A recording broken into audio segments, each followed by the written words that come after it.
یہ مساجد کے بارے میں ایک قول نقل کیا حضرت عبداللہ ابن عباس کا امام راضی نے کہ یہ مساجد جو ہے یہ اللہ تعالیٰ کے نور کے مراکز ہیں، اور جس طرح تم آسمان پر ستاروں کو چمکتے ہوئے دیکھتے ہو، آسمان والوں کو زمین میں یہ مسجدیں جو ہیں چمکتی ہوئی نظر آتی ہیں۔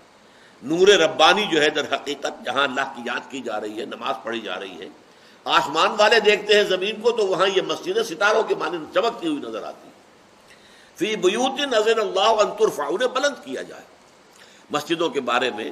یہ ضرور ہے کہ ان کی ایک حیثیت نمایاں ہونی چاہیے،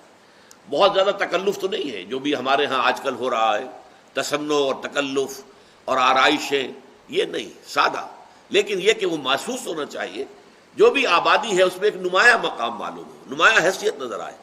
کبھی کبھی ٹرین پر سفر کرتے ہوئے یہ نقشہ نظر آتا ہے، کسی گاؤں کے پاس سے گاڑی گزر رہی ہے، کچے گھروں دے ہیں لیکن ساتھ درمیان میں ایک مسجد جو ہے وہ نمایاں نظر آ رہی ہے، وہ دوسرے گھروں سے بلند ہے، چاہے وہ کوئی زیادہ خود نہیں، کوئی بڑی عالیشان نہیں ہے، لیکن اپنی آبادی کے اعتبار سے اس کا جو ایک نمایاں حیثیت جو ہے وہ نظر آ رہی ہے۔ تو فی بیوت اذن اللہ ان ترفع ویذکر فیہا اسمہ، اور پھر اس میں ذکر کیا جائے، اللہ تعالیٰ کے نام کی مالا جپی جائے،